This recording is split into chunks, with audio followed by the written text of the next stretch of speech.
Everyone, and welcome to the Frontline with Joe and Joe. Joe Pasillo, joined as always by Joe Resinello. And once more, dear friends, we are going into the breach. So we just wanted to give a quick shout out later on tonight on our page and also on HolyFaith Media. I can't even speak tonight, Joe. What's it about? You know why? The Jets weren't on today. They're on tomorrow. Then I really won't be able to speak when the Patriots kill us. Anyway, we did our first ever interview this week, and it was a great interview with Father Stephen Imbarrato, the protest priest. We talk about his story, which is completely compelling, okay? Just an interesting dude. We talked about abortion, of course, with him, and we talked about Donald Trump. Great interview that will be on both the Frontline with Joe and Joe page on Facebook, and also will be posted on HolyFaith Media on YouTube. Okay, so we just wanted to give you a heads up on that. We want to thank Jonathan Ross, who produces a lot of our stuff up in Toronto, Canada. He's been helping us out. He edited up the interview with Father Imbarrato, and he's always looking out for us. Joe Campo over in Brooklyn, big shout out, and all of you wonderful people that are supporting us. 8 o'clock Sunday night at the Frontline on Facebook Live every week, come rain or come shine. And in North Jersey right now, it's rain. There's not a lot of shine going on. You got to say a breach. I said, and once more, dear friends, let us go into the breach. All right. So I have we don't really have a quick hit segment tonight. All right. So I was thinking that I did want to mention something that I don't know if Joe knows about, and I don't know if you know about, but I have a sneaking suspicion that our Commander-in-Chief, Donald J. Trump, may be listening to the Frontline with Joe and Joe, and I'm going to give you my reason for that. I love it. All right. I'm going to give you my reason for that. Donald Trump, now it was Columbus Day the other day, okay, and he's praising Italian Americans who are worthy of praise, okay, let's face it, Italian Americans in the White House, said flat out, as long as I have the power, okay, I will not replace Columbus Day with an Indigenous Peoples Day, okay, clearly, boldly. See why I like Donald Trump, and we both like Donald Trump? Clearly and boldly, I will not replace Columbus Day with an Indigenous Peoples Day. And this is why I think he was also listening to the Frontline. Honored Mother Cabrini. You all might remember that Charlene McCrae, Commissar de Blasio's wife over in New York, didn't want to have a statue of Mother Cabrini. So she put Oprah and Nicole Kidman and a guy who thinks he's a woman, and they were all in front of they were all on 6th Avenue in New York City. But the committee that was supposed to vote on it voted Mother Cabrini should get a statue, and Commissar de Blasio's wife, Charlene McCrae, said no. Okay, well, Donald J. Trump gave a shout out not only to a fantastic human being, okay, but a saint in the Roman Catholic Church who helped poor people and immigrants primarily, Mother Frances Xavier Cabrini. She founded 65 institutions 65. across the United States. What did de Blasio ever find? Nothing. He's always late to everything, okay? So anyway, we wanted to give a quick hit on that. Donald Trump might be watching the Frontline with Joe and Joe, and we hope we are. Joe and I are ready to hit the campaign trail for you. Oh, my God. All right. So once again, 8 o'clock Sunday nights on Facebook Live. And now I'm sure we're going into the meat and potatoes, and just like always, a lot of meat, a lot of potatoes floating around nowadays. Yes, this story came out on Friday. I don't know if you guys know about it. You may.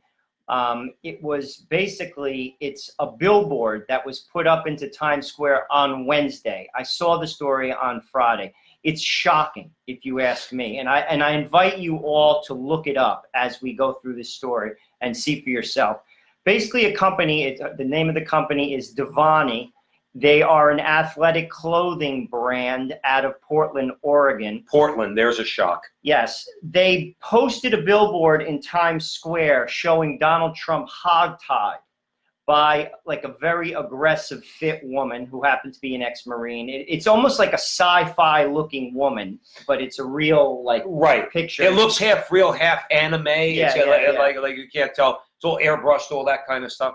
It's disgusting. It's very, I'll be honest with you, it's very shocking. I saw the picture and I couldn't believe it's in Times Square. Let me just give you a little background on it as far as why they did it, because of course they have a why. Now catch the tie-in here. This isn't about, this is what Joe and I always talk about. What is the central issue for the lefties and the Democratic Party? Go ahead, Joe. They unveiled their first in a series of images meant to protest Donald Trump's administration gag rule prohibiting doctors at Title X funded clinics from referring patients for abortions, a rule that prompted Planned Parenthood to pull out of the federal grant program this past August. This is what the chief communications officer of Devani said. Her name is Chloe Mason.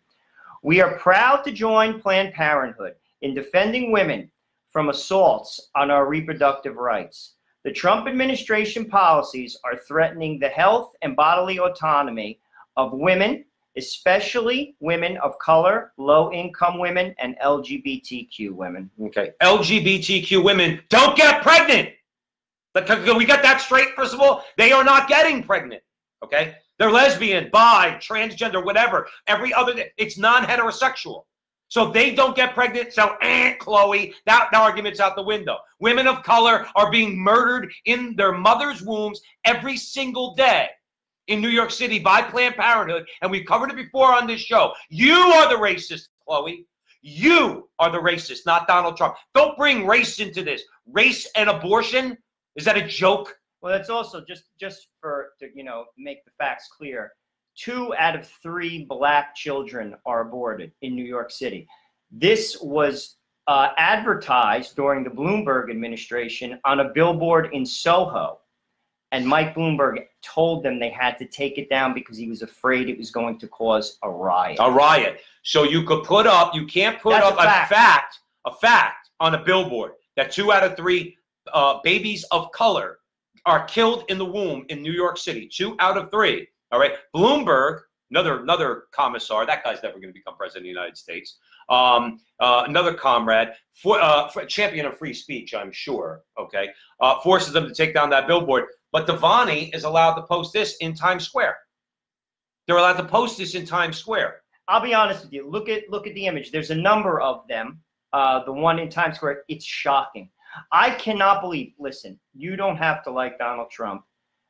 He is the president of the United States. You cannot. That billboard, if you ask me, promotes violence. If I was the mayor, I'd be like, you have to take that down. Whether you like him or not, I can't get over the fact that such a shocking billboard. Mm-hmm. I mean, you think about it. Do you imagine if such a billboard was put up with Barack Obama? Well, you know that's what they're going to say. Do you imagine, or Pete Buttigieg, who's gay? Right. Show him hogtied. Do you imagine what the outrage would be? Whether you like him or not, he is the president of the United States. Right.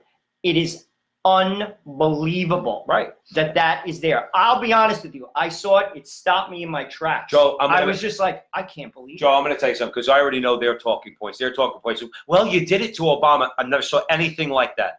Nothing like that, number one. I've never seen anything like that. About anybody. Ever, okay. Ever, and number 2, I really, really, truly examine myself, okay, to try to put myself maybe and say, well, what if it was the opposing party? What if it was Barack Obama? And you know what? I came to the conclusion very quickly. Again, this is me in my own heart. No way I would have tolerated that. And no way I would have tolerated any conservative group or conservative business if they put up anything resembling what they did, what Devani did to Donald Trump, if someone decided to do that Barack Obama. No way I would have been tolerant or accepting of that. I would have said that needs to come down for the same reason that Joe is saying right now. He is the president of the United States. Like him or hate him, Joe and I are old school. I don't know if we shouldn't have to call ourselves old school. We didn't like Obama. We voted against him. It's kind of simple. It's a simple thing in this country. You don't like somebody, you vote against them. Didn't wish him death. Didn't call for it to take him out and have him killed or assassinated, okay? Or shown in a picture being hogtied, okay? It's violent. I mean, like, it's a violent billboard of the president of the United States. Let me ask you something. Why isn't it called out? No, you know, if I go into the middle of Times Square and say, I want the president, when Obama was president, I want to see Obama's brains blown out all over the Oval Office, okay? I'd get arrested. I'm going to at the very least be questioned, Okay. In other words, if a cop hears me, I'm getting pulled in for saying that. Okay. This is a billboard showing the president of the United States, in some sort of, hogtied, but in some sort of crazy dominant position by this wacko sports person whose image is on there. It really is bad. And I think the big thing to talk about here is the double standards. What you're going to hear when conservatives, okay, like us, are outraged is, well, the other side does it too. What if it was a woman? What if a man hogtied a woman, like Hillary Clinton? Or a man was hogtied her and put that in Times Square? How do you think? And I'll be honest with you, I don't care for Hillary Clinton. There's no way that should happen. No way. If we preach that we want to live in a decent society, then we don't. Then in the interest of decency, regardless of, listen, there's some wacko people out there who want to see people dying left and right. They want to kill everybody. All right, they hate everybody who opposes them. Okay, and the right, I will admit, there's crazies on the right. Oh, no. There's no question about it. But this idea, see, the difference is it's crazies on the right who don't really get, they don't get paid attention to, nor should they. Nobody serious like us is going to pay attention to them. Say, you're crazy. You don't call for the death of the president. You vote him out. You organize and you vote him out. And there are checks and balances in this country. Right. Like not for nothing. Like win the house. Well, you won the House, win the Senate. Right. And then put him in check. I mean, that's how the system works. Well, they don't like the system. Clearly. They don't value the system. We've spoken about that on the show. Separation, you've mentioned before. Independent First Amendment judiciary means nothing, but then we're going to get into that a little bit. Yeah, we're going to get into it. But the thing is, I want to address what you just said. Win elections. We're going to talk about it later in the show. Given their platform, they know they can't win elections. They're not getting elected. Oh, no. And we're going to talk about two segments in particular. One, the display of their insanity at the debate. Okay, and the other one is from a recent election that was held in one of the southern states, and we'll talk about that in a little bit. But yeah, the outrage in that I feel towards Devani is not necessarily, or put it like this, not necessarily towards Devani, but those who would, let's say, defend them. Well, it's de Blasio. Yeah. He's the mayor of New York. He should be like, this comes down now. Right. That's it. Because to be honest with you, it can cause a riot. It can cause violence. There are people who do support Donald Trump. Right. It could cause violence. You take that down. That's it. Right. For the good of the city. Right. For the good of peace. You don't allow that. And please, if you have not seen it, please Google it after the show, because you're going to be after the show. Watching the Frontline with Joe and Joe. I caught it on Friday around 4 o'clock. I saw it in the news cycle, and I was just like, damn. I can't get over it. When you said it to me, I shook my head and I said, it's appalling. I said, how we talked about limits before. In other words, there are limits. You have limits and boundaries that you're not supposed to cross in America. The left, and this has been for a while now, but well, particularly since January 20th of 2017, they know no boundaries. They recognize no limits. They do whatever they want. Comrade de Blasio is going to take their back. He's not going to do anything about it. New York City's not going to do anything about it. And when you have that kind of backing in the media, in the advertising industry, in municipal governments, in this case, the city government of New York, you feel emboldened.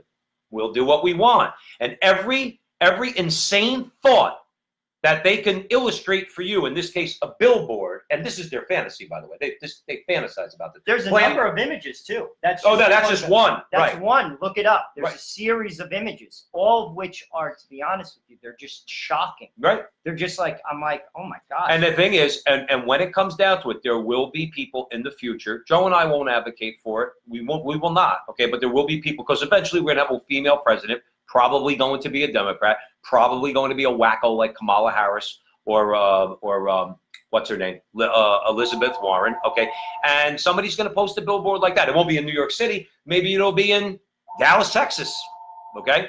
And the feminists will be in an uproar. And Planned Parenthood will be in an uproar. How could you do this? This is such misogyny. Why don't you start by calling for this billboard to be taken down? By the way, this is their mission. If you look at the Devani website, the company is committed to creating change in the world. Change in the world. Right. Well, for 50 years, they've gotten the change they wanted, which is dead babies. Let's face it. This is all about abortion. That's why this is allowed. Devani's basically saying that.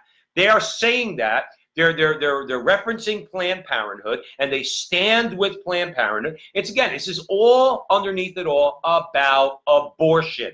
That's what it's about. Donald Trump, we said it before, if Donald Trump nominated Merrick Garland to the Supreme Court right after he got inaugurated, which was Obama's nominee, who was a fairly moderate guy, but he was pro-abortion, okay, there would have been none of the problems with Donald Trump. No Russia hoax, no impeachment. Nobody would have cared about Stormy Daniels. Nobody would have cared about the illegal immigrants at the border. None of it, okay, because they would have felt like, all right, he's moderate when it comes to the judges. It's all about abortion. This is an example. If you protest this billboard, you are against women. And you're also against women if you are pro-life. It's all intertwined. Joe, I think you would agree with me on that. It's all intertwined. It all comes together. They show their true colors every single day of the week. Not a shock. You're with the Frontline with Joe and Joe every Sunday at 8 o'clock. Please tell a friend and continue to watch. We're growing, and we're going to keep coming at you. And remember that later on tonight on our page, and it'll be up on our page and on HolyFaith Media on YouTube, is our great interview with Father Stephen Imperato, the protest priest. So we want to thank Vinny's joining us. My baby's joining us. PM down in Florida. Hey, PM, what's up? Says, hey, J&J, how you doing, brothers? Nancy, Jonathan, and Joe Campo.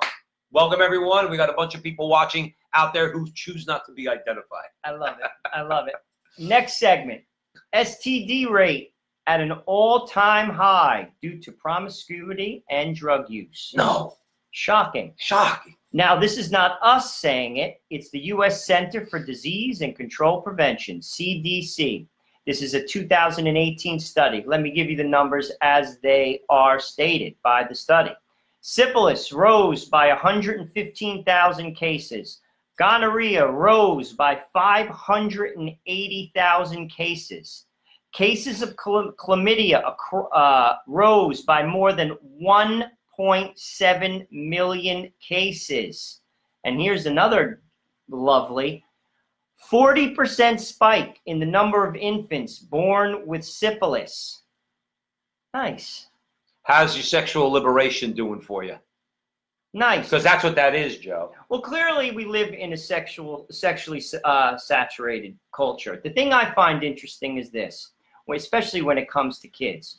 We'll give teens a hard time for smoking a cigarette, but when it comes to sexual promiscuity, just hand them a condom. Do whatever you want to do. Right. Now you could have sex with the same sex. Now you could take chemicals and change your sex. Meanwhile, the numbers speak for themselves. Right. This is, again, it's not me saying it. This is the U.S. Center for Disease and Control Prevention. Right. Look it up. Right. And isn't this, again, I wasn't joking. This is, see, the one thing they don't like is they know the consequences of the things that they promote. They know that this is going to happen. There's a couple things going on. One of the more annoying things is they want their sexual liberation, which is, again, what this is all about. And they know what the consequences of that sexual liberation is going to be. They know what's going to happen to a person when they live a sexually liberated lifestyle. Joe just read you the numbers. By the way, you could throw in HIV and AIDS with that also, okay? Because they did the same thing 20 years ago when the AIDS epidemic was running rampant. They want their lifestyle and the negative, what they would consider negative consequences, which is the conception of life, okay, which obviously we consider positive, okay, to conceive a life in your womb, okay. They would consider that negative, and they want to have an abortion or any of these diseases. What they say is, you need to pay for it. And if you don't pay for it, you're all a bunch of haters. And you say, well, close your legs. Stop having sex. Okay? Or get married. Right. Or that would be obviously. Joe, you're being a little bit too much of a religious zealot, don't you think? Am I just off the hook? Right. But no, well, see, that'd be the thing. It's like, you want to have sex, get married. Or if you don't want to get married, okay, or you don't think you found the right person, keep your legs closed if you're a woman and keep it in your pants if you're a male. Okay? But if you choose to go on ahead and do it, do not blame others for the consequences of your actions. Number one. And number two, don't expect us to pay for it. Not paying for it. I don't want any money going to pay for your treatment for syphilis. You've been told, you've been warned. I was young and stupid at 20 years old too, and lived a horrible lifestyle. And if I had suffered the consequences of any of that, okay, I would have had to pay for it myself. and bear the and be responsible for my own actions. That's a lot of, aside from the content of what you're saying, that's a lot of what this is all about. They want to do all these things, Joe, and then they expect you to be responsible for their life. You know, except for when you tell them that maybe you ought to stop. But also, I mean, obviously things have changed. Joe and I am 49 years old. Joe's 52. Times have changed with regard to sex education, how it's being implemented in the public school system. Is it working? Is your sex education model working? When you see numbers like this jump, I'm sure I didn't break down the numbers in terms of age, like strata. Right. But like, I bet you it's a lot of young people. Right. My guess, if I was going to guess inside the numbers, a lot of 20-somethings. These are people who went through the new model of sex education. Right. It's been an abysmal failure. Is it working? You don't teach kids. You don't teach kids how to go out and have sex. You don't teach kids. Well, first of all, if you're going to, it needs to be the parent that's doing it. Okay, not the schools. But the schools, like you said, they implemented this when we were kids. But I mean, I didn't go to public high school. I went to public grammar school. They hadn't gotten to the grammar schools yet back then. I went to public grammar school. I can remember Mr. Whitten. Okay. In our health class, but it was very mild. It was a mild.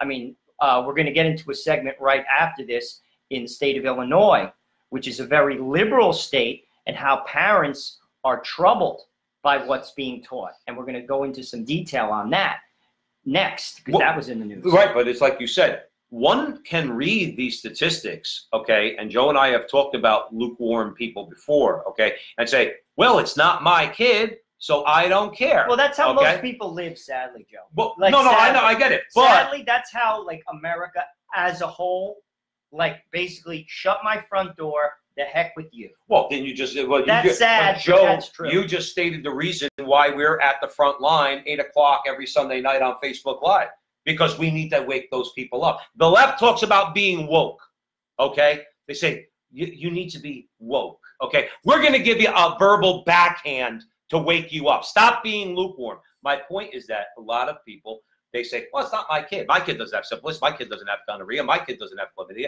My daughter's not getting pregnant. She's not going to have a baby that's going to be born. Okay, because if she gets pregnant, I'm gonna bring her down to the abortion clinic. All right, but all right.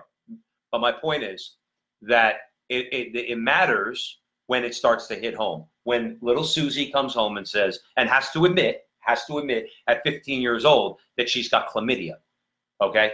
And then she has to deal with the wrath of her parents. And then the parents start saying to themselves, what Joe's about to get into, where did you learn this? Well, we're about to tell you. Okay, we're going to go to Illinois. Illinois school district heard from some upset parents after their children started talking about what they had been learning about LGBTQ sex in school. Again, like I said, this is not Texas. This is Illinois. And the school district, which is Evanston-Skokie, is a very liberal area. Evanston, I believe, is where Northwestern is. Okay. It's right outside of Chicago. So you're talking about a suburb of Chicago. How I know that, I saw Aretha Franklin in Evanston years ago. Oh, okay. I took the train after work from Chicago there. So it's a suburb of Chicago. It's a very liberal area. And the parents were upset. This is what a local paper called, the paper is called the Evanston Roundtable. And basically what the paper did was they noted some of the canned talking points that the school communicated to these parents who are complaining. This is the first one. Teaching transgenderism to preschoolers is age appropriate for children ages, get this, 3 to 5. This is what they were teaching. I want to give you a couple of bullets. I hope you didn't eat recently. Preschoolers were told they can be just like a transgender teen celebrity named Jazz Jenkins, and that transgender means having one sex body but a different sex brain. By the way, that is absolutely not supported by medical science. We covered this last week. I invite you to listen to the show and or do the research yourself. Dr. Paul McHugh. It is not at Johns Hopkins University by medical science. And a school board is telling, and Evanston, by the way, is a very affluent area. These parents are not dummies. They're telling parents who are highly educated, it's a very expensive community, nonsense. Right. That's number one. They were also teaching kids, we are all allowed to choose what gender we are. They also showed a film called My Princess Boy by Cheryl Claudavis. Not for nothing. I don't want my kids seeing this stuff if I was living there. I have a 5-year-old daughter. She's in kindergarten.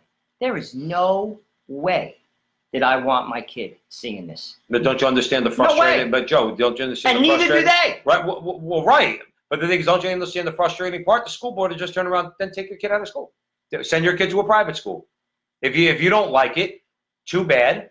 That's the curriculum. And again, there was a question of under the law about what's curriculum and what's not. They tried to separate or join in this propaganda with the standard curriculum of the state, which restricts the parents' abilities to opt their child out. This is all one big trap that they get you in. But that would be their response. You got a daughter, you don't like this, you foot the bill for 15, 20 grand and you send your daughter to Catholic school in New Jersey. You don't have to send your child there. But like we talked about a couple months ago on the show, but then how do they get you and why are they laughing in all of our faces? Because they still get the property tax money that goes to support their public education system. And even the parents who have kids in the private schools don't fight and say, I don't want to pay.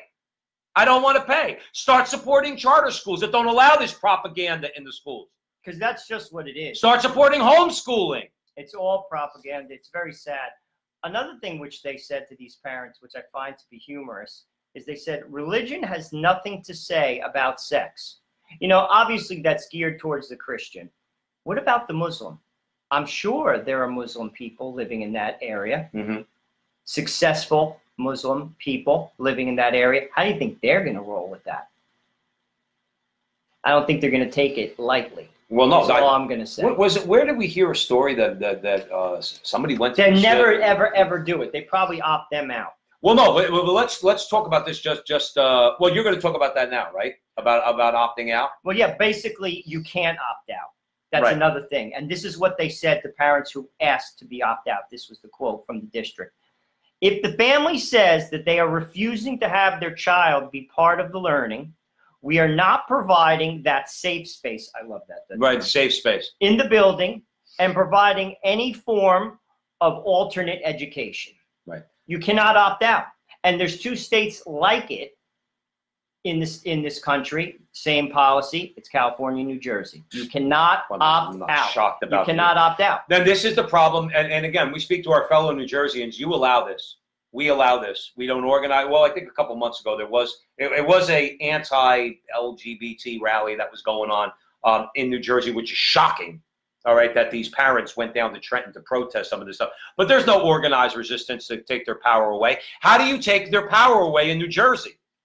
You have to turn off the spigot. You have to shut down the money. You have to elect people in this godforsaken state. People like Chris Smith down the shore. I wish he was our representative. All right, he's amazing. He's an amazing guy. Okay, and shut down Trenton and shut down these unions. And so you're not getting any more taxpayer money until you keep your mouth shut. Protect your teachers and that's it. And then shut your mouth. No political agendas, no propaganda, nothing. But we do nothing in this state to stop these people. Talk a little bit about Minnesota. Minnesota, this guy, it's on our page. Don't leave this conversation to go look at the interview, but look at it afterwards, okay? On our page, I came across a video of a man in Minnesota. He's speaking to, now again, I wasn't clear on which, I'm going to assume it was the state governing body of Minnesota, and he's a representative, and they're talking about the curriculum that's going to be taught to, in the case of Minnesota, like Joe said, 3 to 5-year-olds, okay? 3 to 5-year-olds. The book, which was produced by Planned Parenthood, even said on it, only appropriate for kids age 10 or older. Minnesota's going off the deep end saying, no, we'll do it for kindergarten and pre-K students, okay? And this guy got up there, and again, I know how this sounds when I joke around, but I'm not joking around. I swore this guy must have been listening to the Frontline with Joe and Joe, because at one point, he looked over to the other side of the aisle. It's a 7-minute video. I beg you to watch it later on. He looked at him and said, the answer's no. I loved it. I swear I got goosebumps. I said, this guy's been watching the Frontline with Joe and Joe, because he offered He explained what the book said. It was all LGBT. At one point, it was even one of the further chapters. Again, teaching this to age appropriate. It's radical. It's radical stuff. Abortion, okay, to a 3 to 5-year-old. They don't even know. So, but then at one point, like I said, there's two things I want to point out real quick. He said no. All right, which was awesome. And then he said, the paradigm, and this is what we need in all 50 states. I wish Donald Trump would do something about this on the federal level, because I think it's a federal matter that the federal Department of Education should handle. Anything outside of reading, writing, and doing math, anything, okay, there has to be not an opt-out. There has to be an opt-in. And that's what the gentleman talked about. And that's what he said. The paradigm's got to shift. If you want to, I hesitate to call it teaching. If you want to teach this stuff to children, you need parental consent for my child to opt in. And if I decide not to opt my child in, my child does not suffer academically at all. Okay? The guy was great. The thing that's interesting, you say, I think he was listening to the Frontline. You know why he's saying that? It's why what we close with our show every single week. Our conversation is your conversation. You see, this is what the leftists don't realize. Regular people like us, and that's why we have a platform, we represent you. Our conversation is your conversation. Sane adults, even sane adults, sadly, that pull the lever for Democrats are not for teaching a 3 to 5-year-old about masturbation, right? Are not for showing naked pictures to a 3 to 5-year-old. And these are graphic images. Not telling a 3 to 5-year-old that pornography is okay. Right. You see, sane people who have children and love them, whether they're Democrats or Republicans, are not for this. Now, if you are for that, I don't know what to tell you. Well, and I'm not going to scream and go nuts. I simply don't know what to tell you. Well, I'll scream and go nuts. All right, because Joe's more mild-mannered than I am. I'll scream and go nuts. Joe, you just said it absolutely correctly. The only difference I would say is I do know what to tell you. One word, no. You see how simple that is? Well, you need to, no, you need to explain how you're going to teach to a child who doesn't even know, let's say a 5-year-old boy, doesn't even know what being a boy feels like. And you want to convince that young boy that he's actually a girl. He doesn't even know what it's like to be a boy, and you're going to try to convince him that he's a girl. But do you see the pretzel logic? Look what Vinny just said. Vinny joining our boy Vinny from Hoboken. Vinny's a school teacher. A conservative school teacher in the public. Vinny, I won't say your last name. I don't want to get you blackballed by the union, okay? But Vinny turned around, a few years ago, he was at a teachers convention in Atlantic City, and some lady had a table about teaching 5-year-olds about transgenderism. That woman is insane. She's insane. She should not hold a position she shouldn't be a teacher. She shouldn't be a teacher, an administrator, any of it. I'm sorry. And here's the thing. Even I have a daughter and 2 sons. We change our daughter in a different room than our sons. I don't want them. Exactly. That, you see, this is what sane adults do. Like, this is insanity. They've completely gone overboard. Well, they've gone overboard, and regular people are not for this. This is why they're going to lose. Oh. This is one of many, many reasons. I've said this time and time and time again. Many people vote for the Democratic Party because they come in the Jersey area. They come from Hudson County. Come from Essex County. Right. Their father was in the union. They're in the union. Their sister's a teacher. This is not the Democratic Party of your grandfather. This is not the Democratic Party that your Irish grandfather who worked on the PATH train voted for. Well, yeah, but this is a radical group of people who are for things. And listen to that Minnesota video.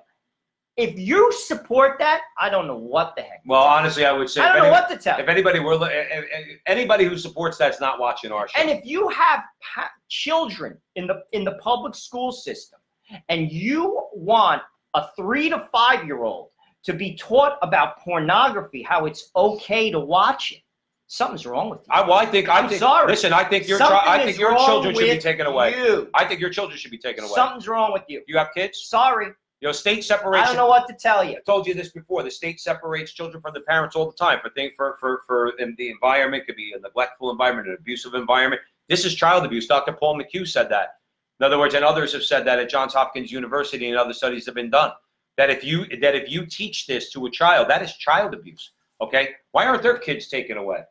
Okay? You get a father slaps his daughter on the behind because she's getting out of line and does it in public. You'll have DYFS knocking on your door. We want to see that child right now. Examine the child, and they have every right to do it, by the way. They could come into your home and do that, all right? Because they got a referral. Somebody called up and said, I saw a man spanking a young girl. DYFS will be knocking on your door. People like this that you just described, that Vinny's describing down in Atlantic City at the convention, in other words, they should have their children taken away. Because that's real child abuse. And who are you to tell my kid that's 5 years old that we are allowed to choose what gender we are? Are you out of your mind? Are you out of your mind? In New York State, you can't even give a kid an aspirin in a public school system without getting like a daycare. You have to have a letter to give a kid an aspirin. Right. You're going to tell a kid that you have a right to choose against parental judgment? Are you out of your mind? Right. And by the way, when you vote for the Democrats, this is their platform for public schools. But you know and if you have kids, this is what you're supporting. This is what I say. If you were a Democrat, a long-time Democrat, think about what you're voting for. Not only that, they'll allow a woman to abort a child 1 day before the child is delivered. You ever see a woman that's 9 months pregnant? She's out to here. You ever see a woman who's not? That is disgusting. Sure it is disgusting. By the way, in New York, you don't even have to be a doctor to do it. You could be a nurse practitioner. Disgusting. The hypocrisy there. And you're for women? Well, no. All right. You're not for whatever. Women. You're not for women. If that's not a back alley abortion, I don't know what is. Right. A woman that's 9 months pregnant and a doctor isn't even mandated to do it? Okay. Yeah, you're for women? By the way, that's what you support. And also, I'm going to throw this out there. You believe in Jesus Christ? You can't support that. You can't support that. You're Catholic? You can't receive the Eucharist. Sorry. Sorry. Thou shalt not, what's the word? Kill. You can't kill. It's not cells. Look at a sonogram. That's what you support. This is, I'm going to say it again. This is not the Democratic Party of your grandfather. Right. This is not the Democratic Party of the immigrant that came here. These are radical people. Sorry, just telling you the truth. Well, that's right, and that's the truth, because that's what we tell here at the front line with Joe and Joe Pasillo and Joe Resinello in the breach on Sunday nights, 8 o'clock. But I want to just make one follow-up point to you, because I always want to make sure, because you're absolutely correct. I'm not disagree with you all, but there is one thing that I would recommend that the Republicans really need to try to work on as best they can. Okay, I get why many in New Jersey, why they vote Democrat. A lot of it is their union contract. I've been a little condemning of that in the past. I'm trying to be a more understanding and less angry man when it comes to this, okay? Because obviously, as you can see, it takes a lot to get Joe angry, and obviously these people are cheesing him off an awful lot. But my thing is this: when are the Republicans going to have a sit down with some of these union leaders, okay, and turn around to them and say, look, we're not giving you everything you want. We're just not, okay? But you have a contract, and we need to work it out, because you people are being unreasonable, okay? You want things that nobody else gets. We need to rein it in a little bit. Come to a compromise with the unions that both sides can live with, that won't bust the state budget, but will still give the unions what they want, whether it's teachers, whether it's cops, whether it's firemen. I would guarantee you, if the Republicans did something like that, the Democrats would be shaking in their boots, especially in New Jersey, because the Democrats just keep pouring it on. We'll just go get it from the rich. We'll go get it from Bergen County. We'll go get it from Essex County. We're going to keep getting your money for you. Don't worry about it. And the teachers and the cops and the firemen just keep voting for them. Until, my whole larger point here is until we do something about union contracts so that people who do think like us don't feel trapped, that their living depends on voting for Democrats, I'm telling you, that could shake things up. That would be one of the things that would shake them. Again, I don't want to judge people. I get it. You need to put food on the table. I would say also, though, but you do need to raise your consciousness to what Joe's talking about and to what I'm talking about. This is a danger, an imminent danger, a clear and present danger to your child. If you're going to put your paycheck above the well-being of your child, then God help you, man. We're here for you, but God help you, because they're going to eat your child up and spit him or her out. And yes, I use the pronouns him and her. Only two pronouns I know. By the way, you talk about like the platform, I don't want to digress, but Medicare for all, if they get that passed, will attack union healthcare benefits. It has to, because they have to, it's 250 million people. Right. They need money to get that. So by the way, that means they're going to drop you.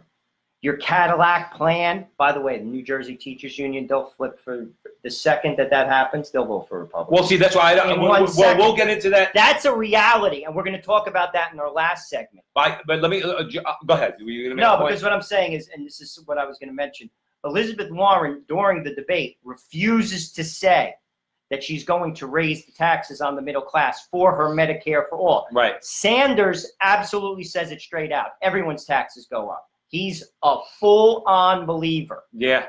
She won't say it because she knows it's a loser. She's trying to leave. She believes her own press. She thinks that she's the nominee, but she thinks she really does. So she's leaving herself open to pivot, and we'll get into them in a minute. Catherine Sue had a. I want to address something Catherine Sue said. Hi, Catherine Sue, by the way, Frontline with Joe and Joe. She said, I have no issue with the LGBT community, but I do not agree with the whole drag queen story time at the libraries or indoctrinating them with the whole agenda. Catherine Sue, let's be clear. We agree with you. We agree with you. Joe and I do not have, we said on this show, okay, when we were talking about, briefly, we were talking about St. Paul's letter to the Ephesians, chapter 6. Very briefly, we mentioned that he said, we wrestle not against flesh and blood. Our problems with the LGBT community, the rank and file people, your individual homosexual or lesbian, we don't have problems with them. They're sinners, we're sinners, okay? And as such, we've been admonished in our life to drop our sins and put them away. We would admonish the same. We don't have a problem with people, but we do have a problem with the people that are pulling their strings and the people that are pulling their strings. Those are the ones, Catherine Sue, they're the ones who put together the drag queen story hour and the indoctrination that was Joe talked about in the last segment, or that we talked about in the last segment. So I want to be clear that we 100% agree with you. We said before, unapologetically, we love all people. That's not just a nice saying. It's the truth. We care about all people. That's why we're trying to convince some of our homosexual and lesbian brothers and sisters to say, you need to put down your sins. Don't listen to the people who are lying to you. But the agenda and those who are driving the agenda, they are our enemy. And we will continue to fight against them. So we thank you for your comment, Catherine Sue. Let's go to New Jersey, the lovely state of. You're at the front line with Joe and Joe every Sunday at 8 o'clock. But again, we would be remiss if we didn't give a story from our great state of New Jersey, the home of Taylor ham, egg, and cheese. That's right. New Jersey sheriff sues New Jersey attorney general for barring police cooperation with ICE. Interesting. Mm. The people we're talking about, this is the sheriff in Cape May County. It's the very, for people who may be listening who are not familiar with New Jersey, Cape May is the southern tip of New Jersey. His name is Robert Nolan, and the New Jersey Attorney General is Gruber Gruwall. For the record, the Attorney General is trying to make the state of New Jersey a sanctuary state, and so is the Governor, Phil Murphy. Okay. Let me give you some meat and potatoes of the story, and then we can move on to the commentary.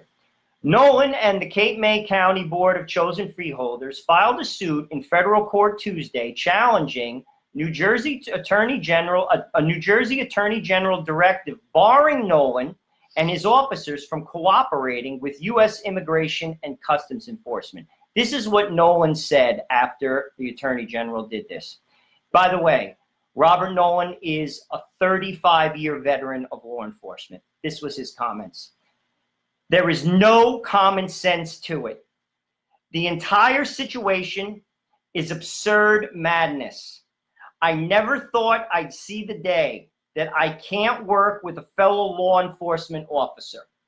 These are the boots on the ground. This isn't some ideological, ridiculous conversation that got contrived in Tom Perez's office at the DNC. Insanity. That's right.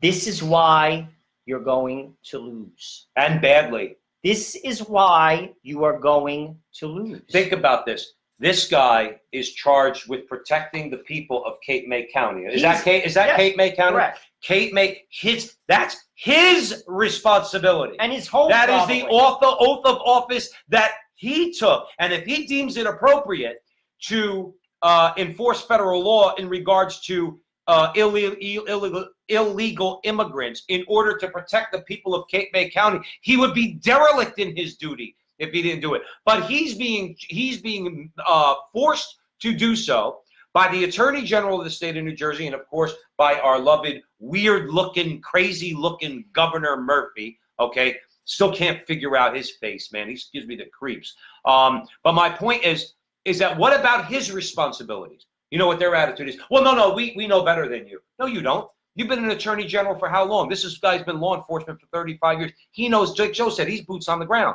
He's at the front line. Absolutely. He knows exactly what's going on, okay? So who are you to usurp the power that he has within Cape May County? One of the biggest problems in this country is that people all across this country better get it through his head. Power in this country does not flow from the top down. It flows from the bottom up. All right, because you are best governed locally with most issues, policing being one of them, okay? You're best governed locally, just like earlier we were talking about education. The best education is very localized education. What's that called? Subsidiarity? Subsidiarity. Now, this is a principle of the Catholic Church, which there's two not competing principles, but two principles that work in society. Subsidiarity and solidarity. Some issues need to be dealt with on a national level, okay? War comes to mind, okay? The sad fact that in human history, wars sometimes are necessary. That would be an example of, let's say the nation has to come together, of solidarity. Subsidiarity says most problems, and again, I'm paraphrasing it, this is in the tradition of the Catholic Church. Subsidiarity is the idea that problems, societal problems, are best solved at a local level. I'll give you a way to remember it. The larger the state, the smaller the person. Yeah. That's exactly. Basically, and that's a reality in right. Anywhere in the world. And principles of subsidiarity, obviously, you know, and it wasn't just Catholics who practiced it, okay? But in other words, you think about when America was being developed, founded, and then afterwards developed out west. You had small towns. Small towns used to take care of everything locally. There was federal law and there was county law, but within your town, you took care of your own education. You took care of so many things that you didn't need the rest of the government for. So in the case of Cape May County, this is the duly elected sheriff, Mr. Nolan, Sheriff Nolan of Cape May County, saying, listen, back off. We don't need you, okay? We are handling our law enforcement issues ourselves on a local level, and when we are doing so by enforcing federal law. I mean, you know, this shouldn't be a problem. But anyway, but the larger point was about subsidiarity. And if you look at most problems in society, okay, or most issues, I hate to say problems, just issues, things we have to do as people to live a good life, to have things in our community, all are best dealt with on a local level. The left can't stand that because they don't want one town over there doing things one way and one thing over there. They don't want kids over there learning the Bible, God forbid, okay? They learn lessons from the Bible in the public schools, and kids over there are learning lessons from the Quran, let's say. They don't want any of that. They want one blanket educational system, or let's call it indoctrination system, that they can impose on everybody. So a little subsidiarity in this country wouldn't hurt. Thanks to the injection of Catholic teaching. But how embarrassing in New Jersey, infighting, like to sue the Attorney General. It's frigging embarrassing. It's just embarrassing. Well, they brought it upon themselves. This guy deserves a lawsuit. How do you do your job? How do you do your job if you're this sheriff? No, you can't. You can't. You can't. You got Murphy. I can't even pronounce his name. I don't even care. Oh, by the way, I just said that. If we were in New York and I said that, I'd probably get a $250,000 fine because I said I couldn't pronounce the guy's name. I don't care to pronounce his name. You did violence. All right, I did violence to him. I misethnicized him. Just like Shay Diamond at the debate or the town hall last week. It's Shia. I'm sorry, it's Shia Diamond. So I just misgendered her. So that means I committed violence against her. But anyway, my point is that, you know, in this, like Joe says, he has to bring it back to New Jersey. I don't know why. You know, I just had a chicken cutlet sandwich before I came over. I want to keep it in my belly, Joe. We talk about New Jersey, and I don't feel too well. But yeah, this is a ridiculous. It's a ridiculous issue. But again, they made it an issue. You enforce federal law on immigration, you're a racist because you're enforcing laws that basically Donald Trump, by the way, was not responsible for. Donald Trump did not pass these laws. Congress passed these laws.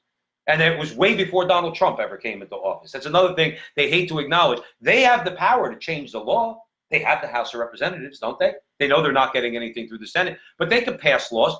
They choose not to. They choose to vilify and demonize. Immigration isn't one of those subjects that are ideological. There's absolutely no reason why we can't pass a bipartisan immigration law. Right. None. You're right. None whatsoever. Obviously, I think every person involved who is, again, sane knows that we need it. And there is no reason. Sadly, it's just a political token. And we've said this on other shows. I really don't think they care about the immigrant, the left. No, they're political. Joe, let's get it. Because if they did, I think that they would look to pass a law. Absolutely. Because if you really cared about somebody, you would push legislation, let it go to the Senate, let them yay or nay. Right. Joe, one final point on this, just to follow up on what Joe said, and then we're going to move on to the DNC debate, that Ringling Brothers circus that they call a debate, is they use everybody. When I say they, the left, the cultural left, the political left, they use everybody, okay? They have used women. They don't care about women. We talked about on the show how abortion, and watch our interview with Father Stephen Imbarrato that's going to be up on our page later on tonight, where he talks a little bit about that, the abuse and the harm that that is caused towards women who have had abortions, which have been promoted by the left. They use homosexuals and lesbians. They don't care about you if you're gay.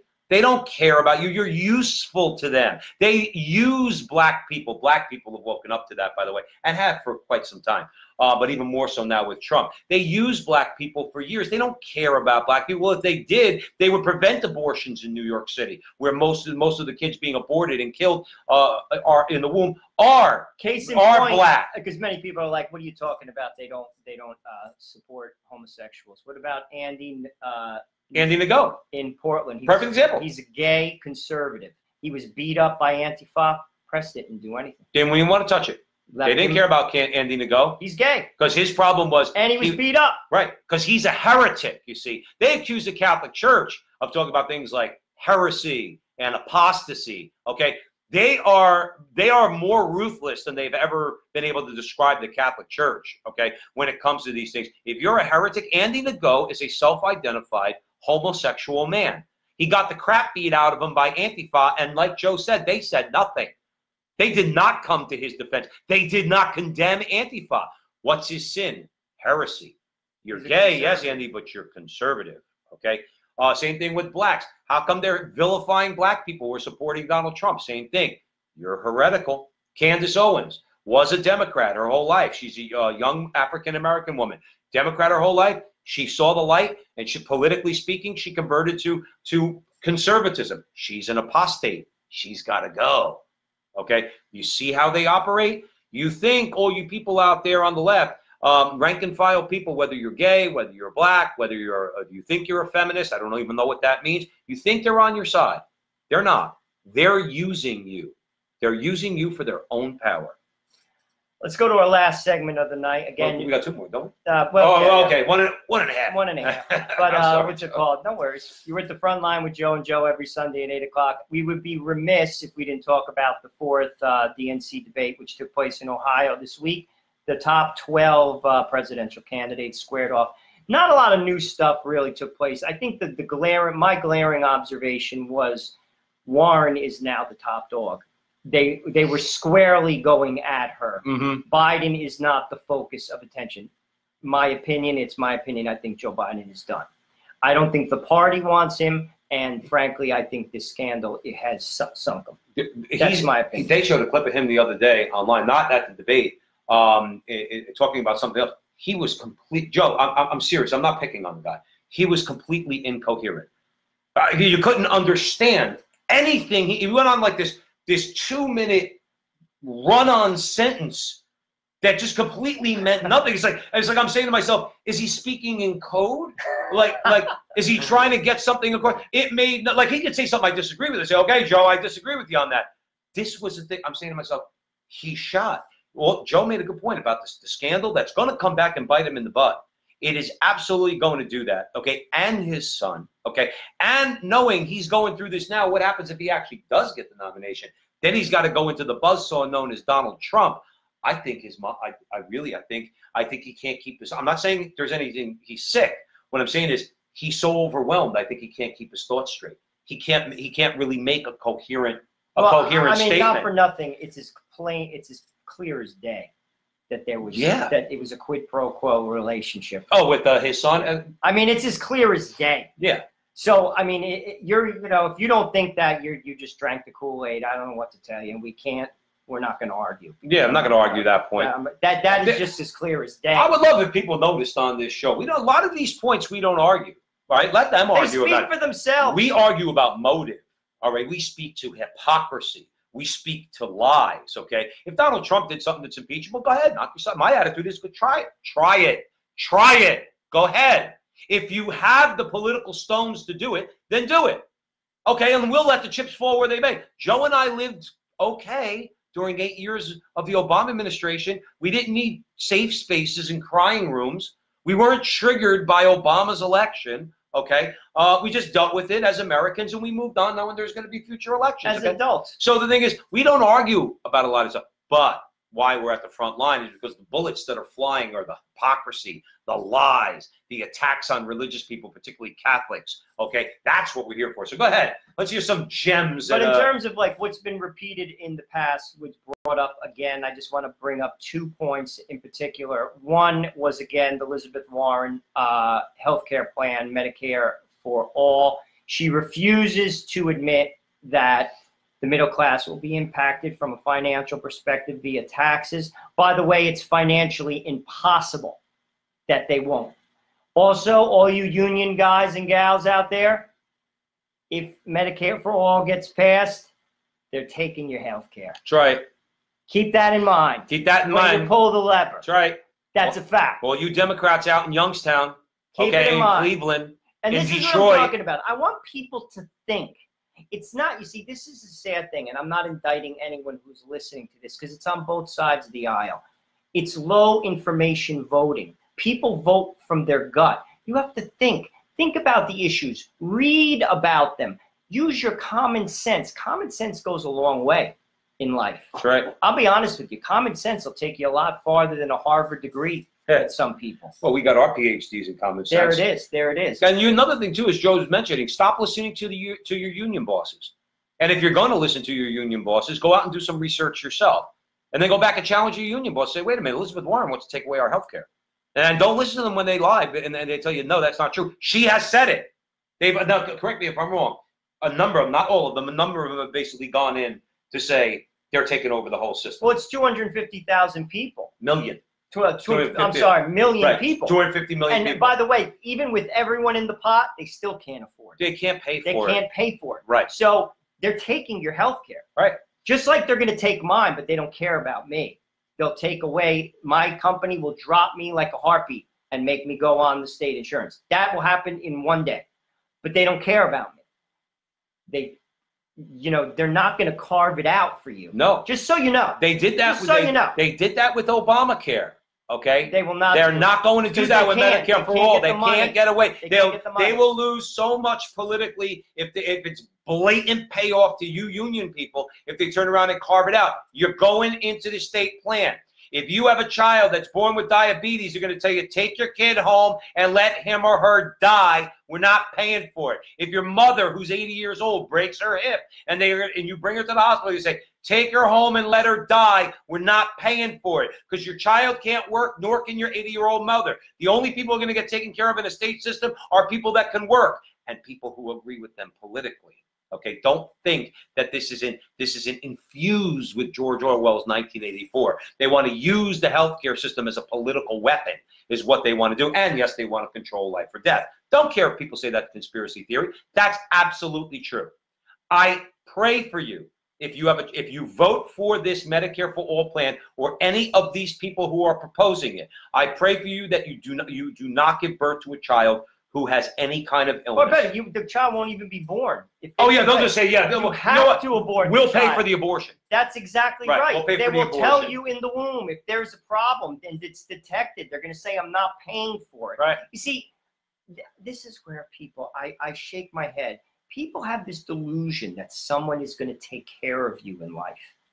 Listen, I was not born with a silver spoon in my mouth. The only people who are going to take care of you and your children are you. This is the real world. Right. This is adults. No one is taking care of you. God takes care of you. Right. And you, with his help. That's the government is not your dad. Right. And Kamala Harris is not your mom. And I can accept 16-year-olds, 20-year-olds who haven't worked. If you have been working, particularly in a corporate setting, for a number of years, and you actually think that someone is going to take care of you, you are just living in la-la land. That's right. Well, like these people on the stage. No one's taking care of you. This was. Sorry, you have to take care of you. You're right. Every day. Every Democrat debate up to this point has been a page out of Alice Through the Looking Glass, okay? Because you can't even believe that people actually speak this way. They talk the way they do. Now, the interesting part in getting back to this particular debate is now you're starting to see people who are trying to try and choose their lane. So it's kind of like watching a car race, and they're trying to choose their lane. So Pete Buttigieg goes after Beto, all right, and says, well, it's kind of unrealistic to say that you're going to take everybody's guns, okay, something along those lines. So they're drawing a little, choosing a lane there. You had Amy Klobuchar, okay, a moderate. Again, every one of the people on the stage has said they support abortion up to the day of birth. That means they're not moderate. This is the party of the extremists. Nazis. Right. Well, that's really what that means. That's what that means. Let's be more. That means they're Nazis. You kill. Yeah. That's what that means. It really does. Sorry. But I offend anybody out there, but that's what that means. Of course. And now Amy Klobuchar, she kind of made her bones a little bit the other night because she went after Elizabeth Warren. Okay. So she's going after her. Kamala Harris tried to go after Elizabeth Warren. And in that particular case, I kind of applaud Elizabeth Warren because Kamala Harris is off the deep end if she thinks that she's going to impress upon Twitter that they need to shut down Donald Trump's account because he incites violence. Again, one more time, Senator Harris, you support abortion up till birth. Who is the violent one? You or Donald Trump? So anyway, my point is I found it kind of interesting going back to each other. But I will say something about in defense of Joe Biden. I know I've committed the sin before on the front line with Joe and Joe, but I'm going to kind of defend Joe Biden for a minute, okay? And I still think he's losing it, all right, because he started yelling or not yelling. He gave like the Marine hand. And Elizabeth Warren. Elizabeth Warren was talking about her role in the Consumer Protection Agency under the Obama administration, all right? And she's taking credit for it, and she's thanking the Obama administration, and rightfully so. I will say, if what Biden said was true, okay, and it seemed like he was pretty adamant, so I'm going to take him at his word. He said, I went and got you votes for that bill, that legislation that was passed. You want to thank me a little bit? Without missing a beat, she just paused real quick. She went, I really want to thank President Obama and totally snub the guy. Now, you want to know something? I understand she wants to be president. I understand Biden stands in her way. You know what? You have no decency. Senator Harris. You have none. None of them do. Or not Senator Harris. Senator. But you're right. None of them do. None of them do. You could have at least said. You could have at least recognized. Okay, it wouldn't have cost you any political points. You could have at least recognized what he was saying was true. If he went on the floor of the Senate as the president, he is the president of the Senate. That's what the vice president, one of the vice president's roles is. I don't know if you learned that at Harvard when you cheated your way in there, Senator Warren, when you told them that you were a Native American. But having said that, okay, maybe you missed that point. He's the president of the Senate, which means he has some power there.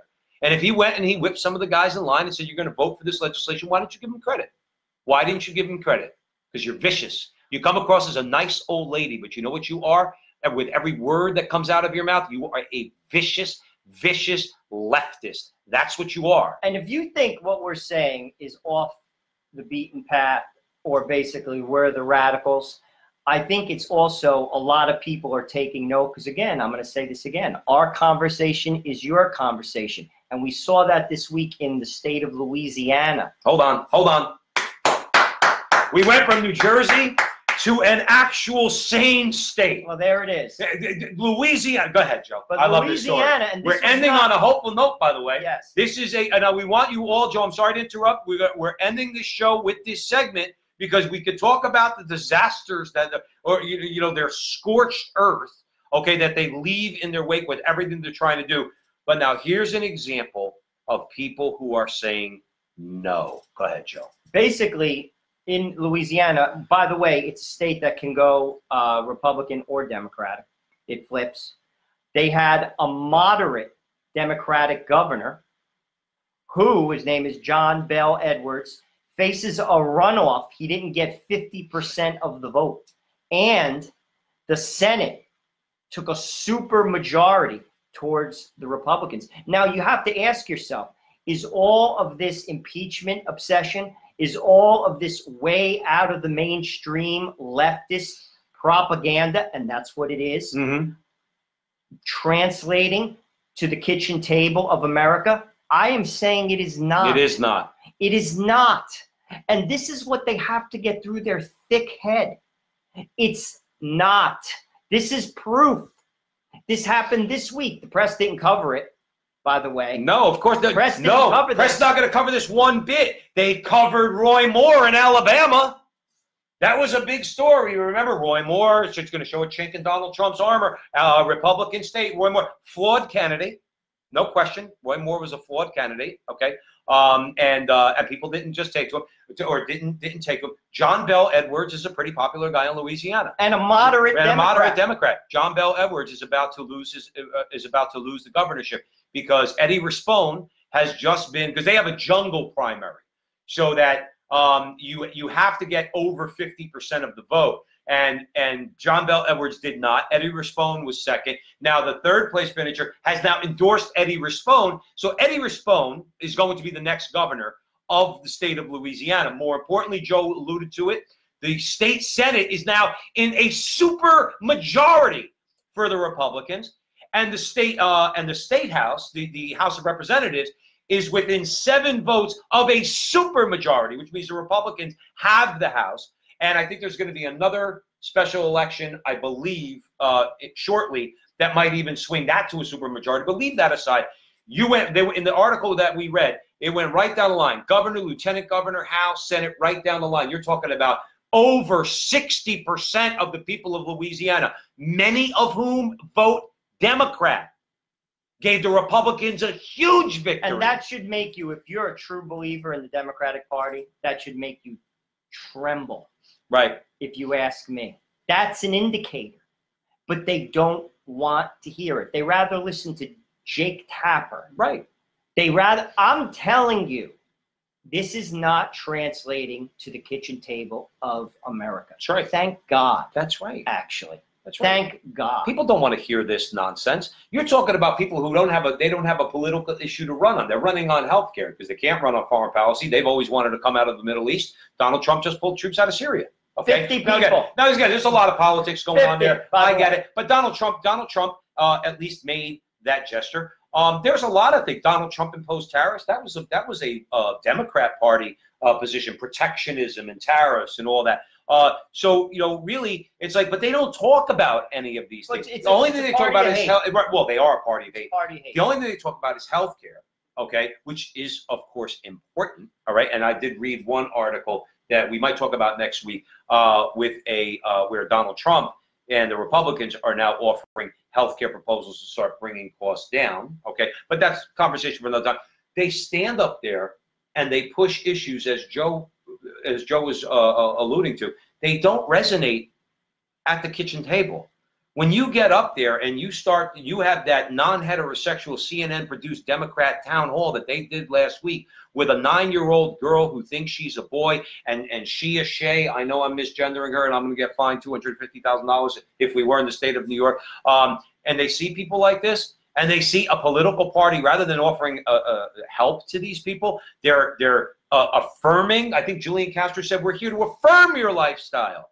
People in America say, look, I love my neighbor, man, but that's not mainstream. I don't want that. I don't want that for my kids. I don't want that in the school. And that's what Louisiana is showing, is that a lot of good people, a lot of Democrats, they vote Democrat, like you said, maybe for their mothers did, their fathers did, their grandparents did, maybe they're in unions. If the Republicans were really smart, we've said this before, we'll finish the show off on this. I'd like for you to comment on this. You said a few months ago, okay, you said, we were talking about what the Republicans could do to try to get those people, because the Republicans, they just look too much sometimes like the country club party. They have in our lifetimes. They really have, okay? And you mentioned that, in other words, going into the unions, going and sitting down with some of these union heads, not the ideologues, all right? Maybe the rank and file people, to try to bring them in. What did you say? You would go to the Teamsters union? No, I said if I was the Democrats, because they lost the Teamsters. The Teamsters endorsed Trump. Oh, okay. If I was the Democrat, that's the first person I go to. And I basically say, I'd slide a piece of paper across the table. I'd say, what do you need? You tell me and I do it. They need that vote. You don't have that vote, you lose. Well, the thing, but they're not getting it. Given the positions that they take, the only last thing that I see that's keeping the Democrat coalition in check, particularly in our state, we're talking about our state, but this does apply to New York too, where it's heavily unionized. New Jersey is heavily used by public sector unions. Okay, there has to be a way to get those people, because I've talked to so many people who are cops and firemen and teachers. Vinny's a teacher. We mentioned Vinny. Okay, Vinny teaches in the New Jersey public school system. Okay, they don't go for this stuff. And I'm not judging them if they vote for the Democrat, but I'm saying there's got to be a solution to this. You can't tie a person's ability to put food on the table, all right, through their union representation and their union jobs with this far left, culturally Marxist ideology that they're proposing. And it's a problem. And if the Republicans, okay, as a party, would start killing and slaughtering some of their sacred cows, all right, and start to moderate just on a couple of things, well, you know what? You can have power for the next 100 years, because this is never going to be mainstream. Don't you get it? All this transgenderism, the non-heterosexual agenda, the abortion agenda, it's all violation of the natural law. Sooner or later, it's going to die. It'll die because it doesn't survive under its own under its own weight. Okay. So in other words, and people want, but they need solutions that sometimes Republicans you ignore. Stop ignoring them and let's come up with some solutions. This way we can take this country back, man. Am I saying anything that's far-fetched? It's all about being practical. And that's why Donald Trump got elected. Anybody? Common sense. He appeared to the common man. The common man turns the wheel, my friend.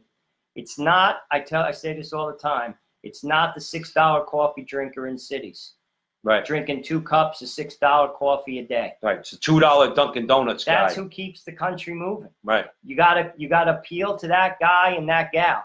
You don't, you lose. And Tom Perez should listen. I hope Tom Perez doesn't listen to us. I hope he doesn't, because he would get a little common sense and listen to us, and then they might win an election. We don't want that. We don't want Tom Perez. We don't want the Democratic Party. Let them have wilderness years. Okay? Let's force them into the wilderness to go and rethink their positions. They won't do it, of course. You need moderates in the Democratic Party to change that party, because right now it is in control of the cultural Marxists and the far left. But let them go into the wilderness while we all prosper, while we all raise our children the way we want to raise our children, raise our families the way we want to run our families, okay? Have local governments that take care of our needs and not the needs of somebody else, okay? Let them have their wilderness years. And if they come back and they have some ideas, we're open-minded men, we'll listen. But if you don't do something to change this nonsense that you're promoting, you're never going to, they're going to continue to lose. They're going to continue to have to look for gimmicks like impeachment and other nonsense because they're never going to win a legit election. I hope so. A legit election. So I thought that was a good conversation. But we ended on a positive note. State of Louisiana, I think, is foreshadowing a little bit or forecasting what you might see in some of these purple, maybe even blue districts who are not blue insane like the Democrats, okay, and Elizabeth Warren and the rest of them, who are blue sane, okay, who want, like Joe just said, practical solutions to things. So it's good we ended on a bit of an optimistic note, and we give a shout out to the great state of Louisiana. There it is, baby. All right, so you're at the front line with Joe and Joe. Joe Pasillo, joined as always by Joe Resinello. Sunday nights, 8 o'clock sharp, all right, on Facebook Live. Please, we're posting an interview with Father Stephen Imbarato. It was very important to us. We are Catholic men, okay? Abortion is the central issue in this country. There is no question about it. Father Imbarato is somebody who's not only at the front line, we describe him as somebody who's storming the machine gun nest. Interesting guy. Gets Interesting arrested. guy. He's spent time in prison. He goes around the country protesting. He's called the protest priest. Yep. And he goes to jail, and he is the real deal, my friend. And it's a great interview. And he's from New Jersey. Which makes it even better. Gotta love it. Gotta love it. So please, and if you like the interview, please share it with your friends, share it in groups, share it on your page, because it really is a good interview, and we think you're going to enjoy it. We were honored to have done it. But once again, remember that our conversation is your conversation, and that conversation, well, that's going on everywhere. So we'll see you next week. Thank you very much for listening.